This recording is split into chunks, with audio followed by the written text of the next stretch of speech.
pelo pseudo Samuel, né, que por trás há um espírito, o Senhor entregará também a Israel contigo nas mãos dos filisteus, e amanhã tu e teus filhos estareis comigo, e o acampamento de Israel o Senhor entregará nas mãos dos filisteus. Se formos olhar a narrativa histórica, isso não ocorreu.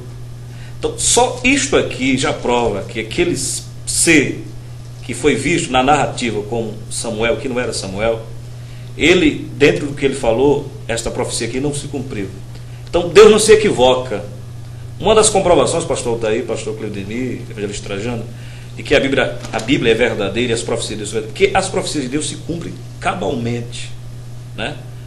Nós vemos isso em toda a narrativa do Antigo Testamento, profecias que se cumpriram a curto, médio e longo prazo, profecias que vieram se cumprir no ministério de Cristo no Novo Testamento. Você vê que Jesus, no momento em que ele foi preso até a crucificação, 25 profecias se cumpriram, questão de 24 horas. Então é impossível acontecer isso na visão humana. Então só uma profecia aqui que não veio a se cumprir já é o suficiente para acreditarmos que ali estava um falso Samuel, um falso ser, né, que ao entender daquela mulher era Samuel. O interessante é que o texto não diz que Saul viu, foi a mulher que passou a narrativa para Saul. E como o pastor Cleudemir cita o texto, entendendo então, percebendo pelas características do que ele achava que era Samuel.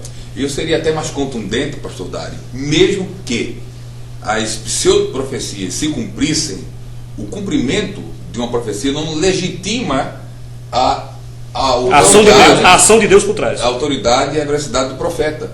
Porque essa profecia tem que promover e conduzir a Deus e a palavra de Deus. E nesse caso não conduziria, porque já vimos que a prática contradiz ao mandamento direto vindo da palavra. Está arraigado no Antigo Testamento, Deus dizendo que não se deve de forma alguma consultar. De forma alguma. Então, na verdade, pastor Cleudemir, aquele espírito ali, que o pseudo Samuel, era um espírito transfigurado na figura de Samuel ali para enganar o Saul. O texto diz que houve um entendimento, tanto ela como Saul, eles entenderam. Então, quando o registro sagrado afirma, o escritor está expondo as informações que ele ouviu. Ele está escrevendo algo que ele ouviu, que ele, com certeza, o Saul passou essas informações chegaram até os escritores sagrados, não é? Que compilaram e escreveram isso aí.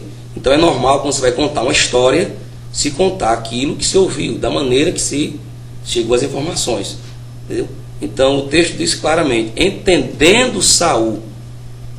Então a ansiedade, eu volto a falar sobre isso, o desejo de Saul era tão forte por ouvir uma palavra através de Samuel, que o inimigo se aproveitou daquele momento de fraqueza da vida dele.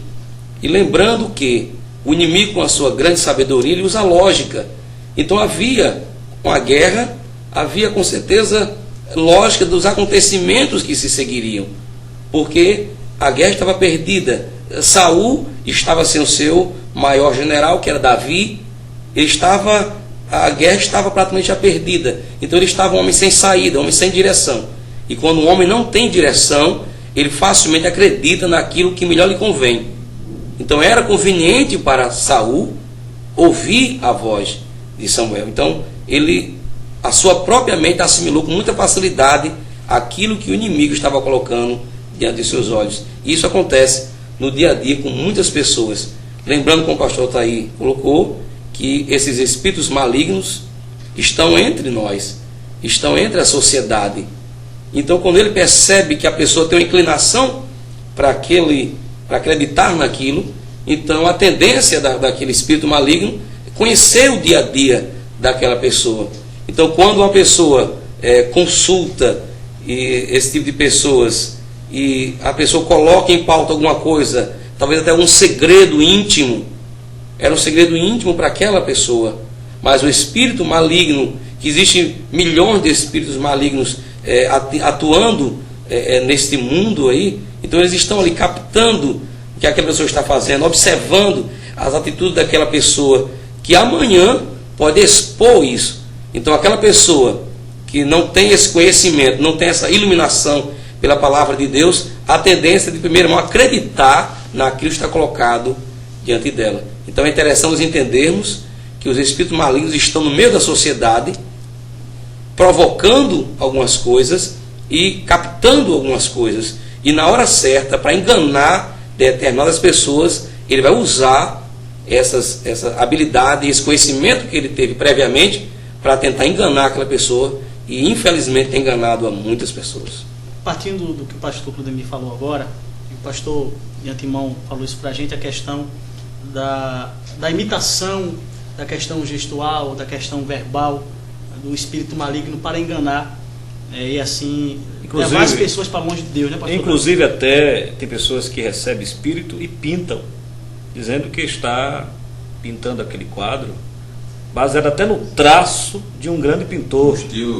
O estilo, vamos dizer, Van Gogh, Picasso e outros mais. E até a assinatura, se for ver, parece com a assinatura do que já morreu, né? Então, vale a gente colocar isso aqui em pauta, que são espíritos inteligentes, que são dotados de inteligência. E essa inteligência leva eles a fazer, a imitar. E nós sabemos que a imitação é o principal artifício do diabo. A imitação e a falsificação. E a falsificação. E a mentira. Ele não cria nada, ele só falsifica, ele só traz embustes e enganos. Aí o pastor Altair falou a questão dessa imitação, que eles são seres inteligentes que vêm imitar e ficam ali, como o pastor Claudemir falou, ficam ali observando. E eu tive uma experiência dentro do lar da minha família, com a minha mãe, que na época era adepta do espiritismo. A minha mãe, e isso é até algo que acontece muito, é a questão de psicografar mensagens. Mensagens mandadas ou até escritas por espíritos que já viveram a vida e estão conforme a doutrina do espiritismo.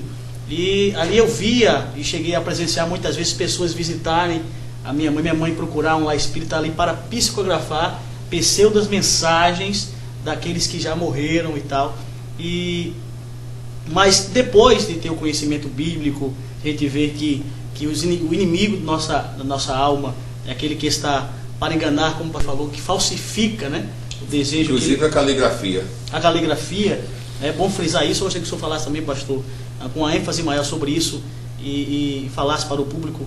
Quer dizer que qualquer manifestação sobrenatural de um espírito é obra do maligno, de espíritos malignos? Como o pastor Dário já fez a questão do mundo espiritual, a gente tem no mundo espiritual ou Deus agindo, ou espíritos malignos agindo, ou os anjos agindo, porque os anjos também são espíritos, inclusive demônios são anjos caídos. Nós entendemos que, embora haja divergência teológica, que alguém critica, que alguém diz que demônios é uma classe e anjos caídos são outros, mas nós entendemos que demônios são anjos caídos, então são espíritos também criados por Deus.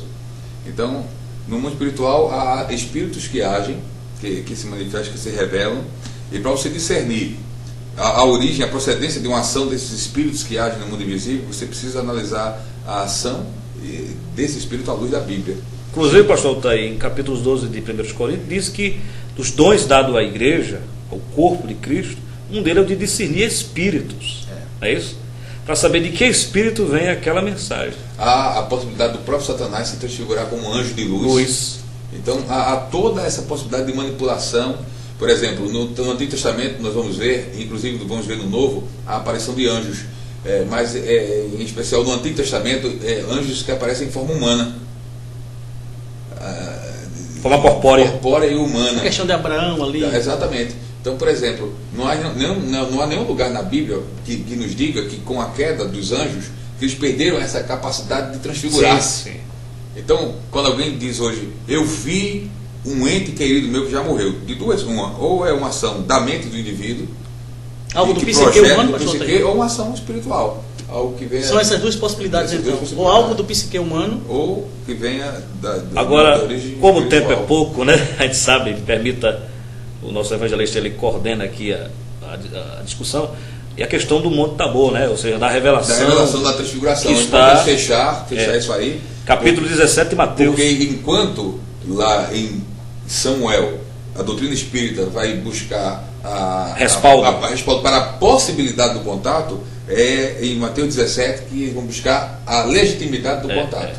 Quer dizer que nesse texto, só frisando antes de comentar o texto, no texto de Samuel, eles buscam o apoio para a possibilidade do contato entre vivos e mortos. E no Novo Testamento agora, legitimar. Legitimar, porque se o próprio Jesus teve o contato, então o argumento é que ele dá a seus discípulos também a possibilidade e a legitimidade para o contato com o mundo dos mortos. Vamos ler o texto, que o tempo é exíguo, né? 6 dias depois tomou Jesus consigo a Pedro e aos irmãos Tiago e João e os levou em particular a um monte alto. E foi transfigurado diante deles, e o seu rosto resplandecia como o sol, e as suas vestes tornaram-se brancas como a luz. E eis que lhes apareceram Moisés e Elias, falando com ele. Então disse Pedro a Jesus: Senhor, é bom que estarmos aqui. Se queres, farei daqui 3 tendas. Uma será tua, outra para Moisés e outra para Elias. Falava a ele ainda, quando uma nuvem luminosa os envolveu, e eis vindo da nuvem uma voz que dizia: Este é o meu filho amado, em quem me comprazo, a ele ouvi. Ouvindo os discípulos, caíram de bruços, tomados de grande medo. Aproximando-se deles, tocou-lhes Jesus, dizendo: Erguei-vos e não temais. Então eles, levantando os olhos, a ninguém viram, senão Jesus. Capítulo 17 de Mateus, do versículo 1 ao versículo 8. Esse texto apoia a veracidade na comunicação dos mortos, a comunicação naquela necromancia, pastor Gaio? Bem, o texto é bem claro. Esse texto também está em Marcos 9, do 2 ao 8, e em Lucas 9, do 28 ao 36, nos evangelhos sinópticos, né? Então, o texto deixa claro que houve uma comunicação de Cristo, mas Cristo transfigurado. Ele escolheu 3 apóstolos mais chegados, dos 12, os 3, Pedro, Tiago e João, subiu a um grande monte, que subentende, historicamente foi o Monte Tabor. Há quem diga que foi o Monte Hermon, né? Mas não vamos discutir a questão geográfica aqui. Só que eles estavam com Jesus ali e houve uma transfiguração. Essa palavra transfiguração, Jesus veio, a imagem de Cristo glorificado estava ali presente, né? Não era o Cristo humanizado, mas sim o Cristo humanizado em glória. E ao lado dele, 2 seres do Antigo Testamento, ou 2 personagens, Elias, que foi o profeta que foi trasladado, e a Moisés, né, o grande líder da libertação dos judeus. Mas o texto deixa claro que havia uma comunicação, não é assim, pastor Altair, entre Jesus e esses 2. Mas Jesus, para se comunicar com eles, estava em um patamar elevado de glória. Em momento algum houve aqui uma mesa redonda, conversas dos 3 apóstolos para com Jesus e com aqueles lá. Seria que no final, quando aquela grande revelação ela se dissolve, Jesus volta a estar com eles ali, já em corpo humano, né? Mesmo corpo, mas porém humanos entre eles, você vê que só eles só contemplam Jesus. Então aqui não há nenhum respaldo, nem implícito, nem explícito, de que Jesus traçou conversa com os apóstolos e com os 2 seres, ou os 2 que já tinham passado na história do Antigo Testamento, Elias e Moisés. Dando dessa forma, ou sugerindo dessa forma, qualquer tipo de apoio à prática da necromancia. Então está muito clara a explicação do pastor Dário, que só quem fala que é Jesus, não há uma conversa, não há uma interação entre os apóstolos que apenas presenciam o fato com Moisés ou com Elias. Assim, biblicamente cai por terra qualquer fundamento que dá veracidade e legitimar. Em termos de possibilidade e legitimação do ser humano contactar com os mortos e da legitimidade para esse contato. Pronto, assim encerramos a segunda parte sobre o Espiritismo, falando de necromancia, a comunicação com os mortos.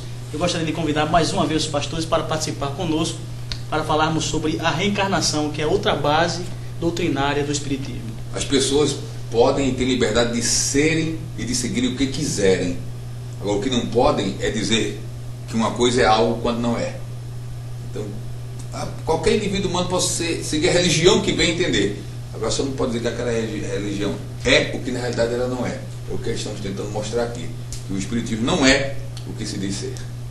Encerramos assim Atualidades em Foco. Voltamos, se Deus nos permitir, em outra oportunidade. Louvamos a Deus pela participação dos companheiros e conto com vocês na próxima oportunidade. Deus só se permitir. Boa noite a todos e a paz do Senhor Jesus.